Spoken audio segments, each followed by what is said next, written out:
आप सबका हिंदी की इस क्लास में स्वागत है। और पढ़ाई की प्रक्रिया में हम लोग इस समय बात कर रहे हैं बीए पार्ट थर्ड के पेपर फर्स्ट की। बीए पार्ट थर्ड के फर्स्ट पेपर में दो किताबें मैं पढ़ाती हूँ। एक है खंड काव्य शंबुक और दूसरी आधुनिक काव्य संकलन नाम से पाठ्य पुस्तक है। उसमें अलग अलग कवियों की अलग अलग युगों की कविताएं हैं।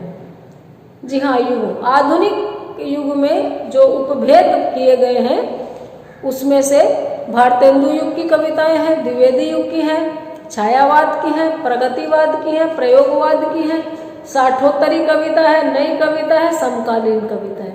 ये सारी कविताएं अलग अलग विचारधाराओं को समेटे हुए हमारी पाठ्य पुस्तक में चल रही हैं। फिलहाल हम लोग जिन कवि पर फोकस कर रहे हैं उनका नाम है रघुवीर सहाय।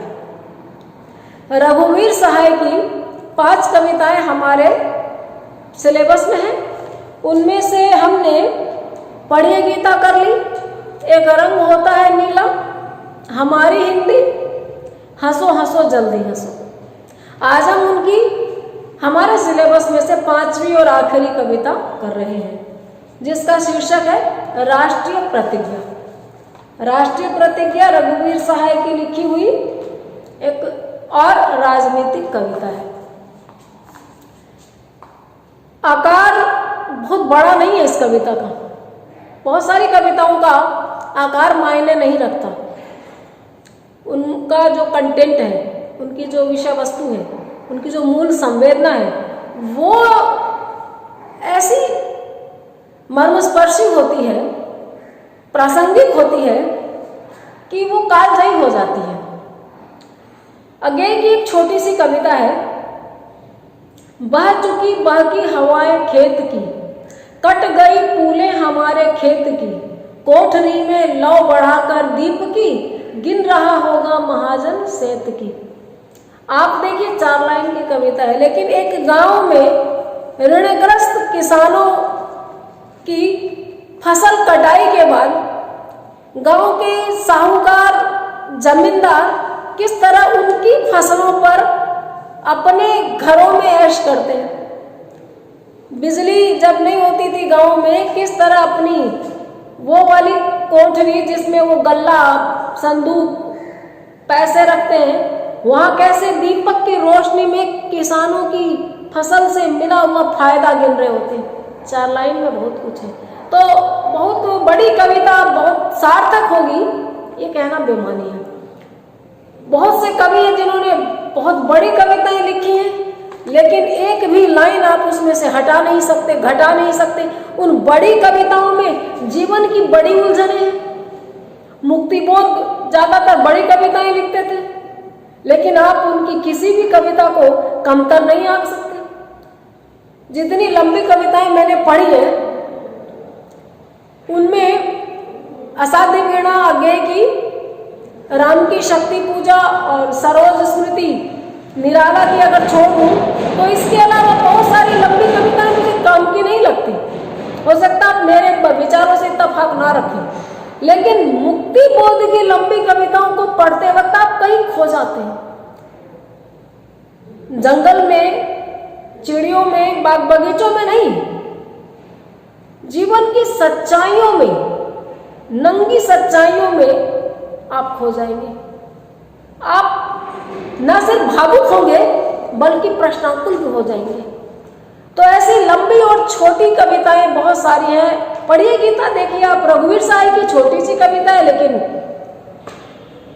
क्या कहूँ मैं, आज भी वो हकीकत है और आने वाले 100 साल तक भी मुझे दुख के साथ कहना पड़ रहा है कि पढ़िए गीता की हकीकत नहीं बदलने वाली, अभी समय लगेगा।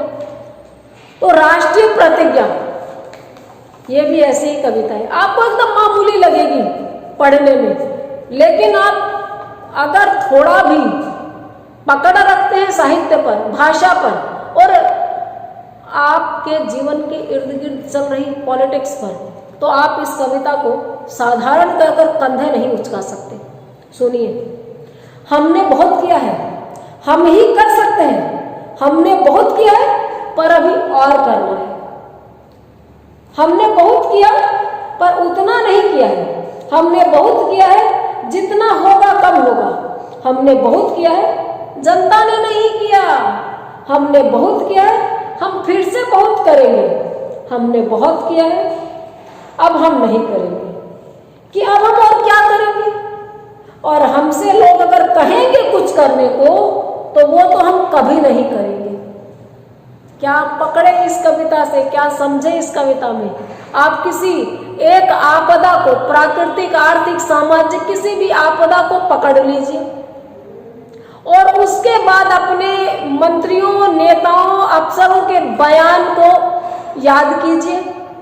आप आसानी से समझ जाएंगे कविता क्या कहती है। किसी भी नेता के पास तब सबसे ज्यादा समय होता है जब चुनाव सर पर होते हैं और सबसे ज्यादा नियमों का मखौल उस वक्त वो खुद ही उड़ा देते हैं।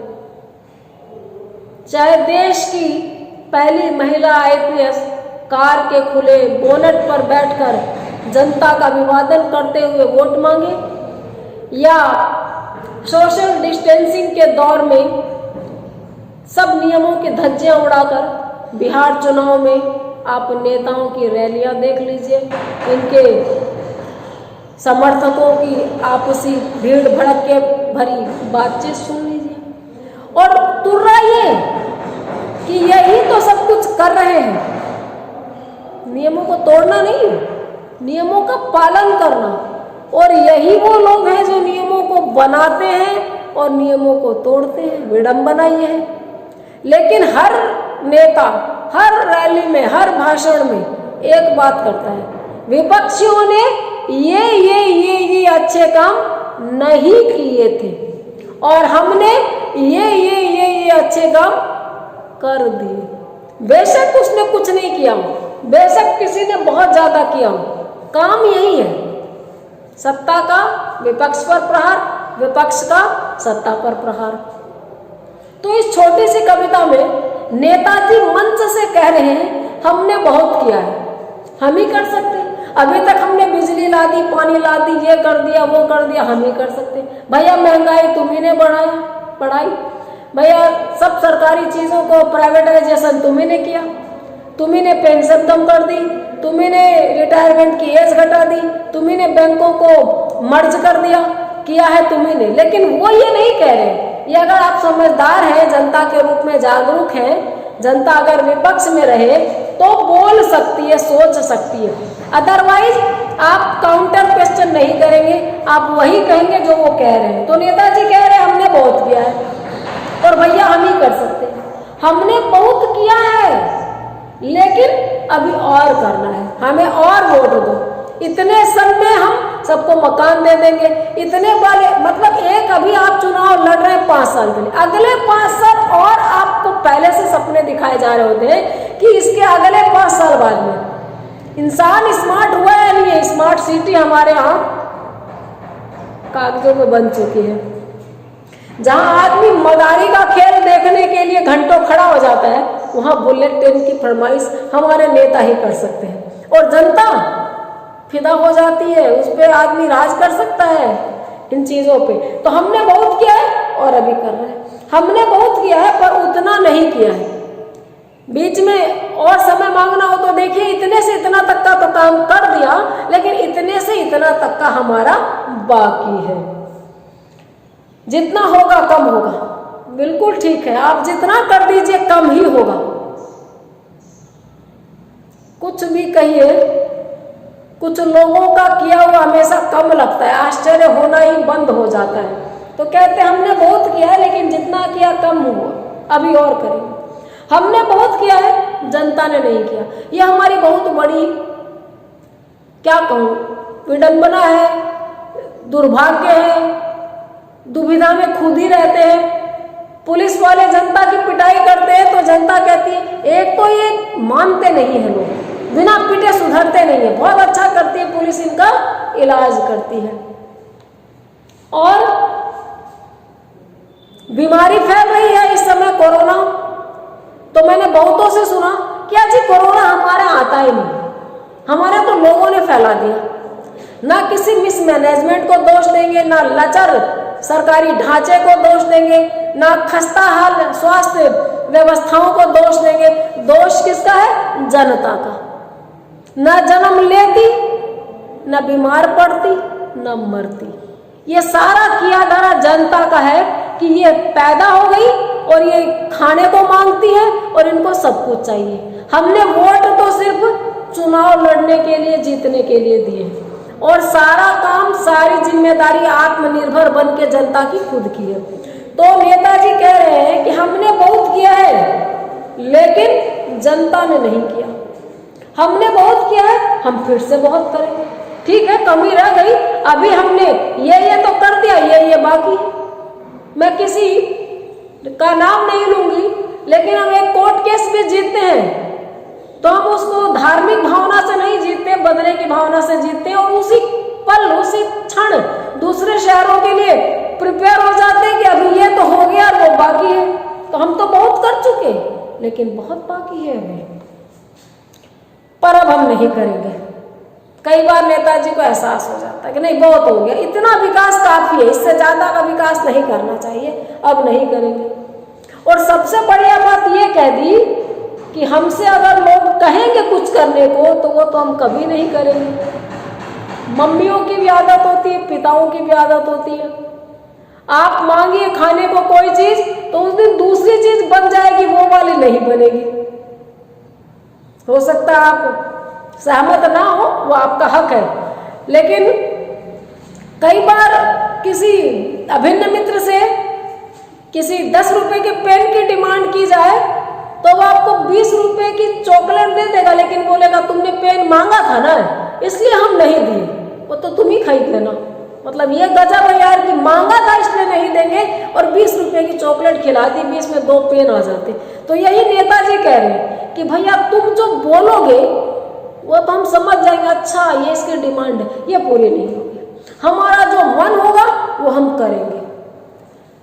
ये हमारी कविता थी, पूरी हो गई इतनी जल्दी, लेकिन इसकी अर्थ की गहरी परतें इतनी जल्दी खत्म नहीं होंगी।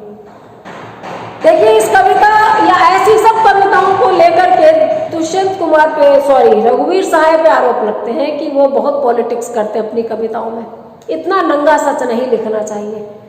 तो मैं पहले भी बता चुकी हूँ, फिर बता रही हूँ कि आपका एक परिपक्व राजनीतिक नजरिया जरूर होना चाहिए अगर आप एक सुखपूर्ण नागरिक जीवन जीना चाहते हैं। तो रघुवीर सहाय ने हर उस व्यक्ति पे प्रश्न चिन्ह लगाया है जो आंख मूंद के वोट दिए जा रहा है, जिए जा रहा है। उनकी हमेशा से ये इच्छा थी, जिद थी कि हर व्यक्ति को राजनीतिक रूप से प्रतिबद्ध होना चाहिए। नैतिक मूल्य उनकी नजरों में बहुत बड़े थे। वो एक ही बात कहते थे, मीठी बातें वही कहो जो काम में ला सको। आप अगर सवाल नहीं पूछ सकते सत्ताधीशों से, अपने देश के सो कॉल्ड कर्णधारों से, तो फिर आप भुगतिए। इसलिए किसी राजनीतिक दुर्भावना का आरोप लगाने के पहले रघुवीर सहाय का बाकी लिटरेचर भी थोड़ा बहुत आप पढ़िएगा। हमारी कविता पूरी हो गई। कविता का मूल संदेश भी कविता के अर्थ के साथ साथ ही चल रहा था।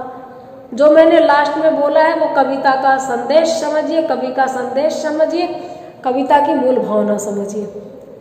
आज रघुवीर सहाय की 5 कविताएं हमारी पूरी हो गई। इसके बाद में हम अपनी ही किताब से अगले कवि को लेकर के नए वीडियो के साथ में हाजिर होंगे, मिलेंगे। बने रहिए, स्वस्थ रहिए। Have a nice day.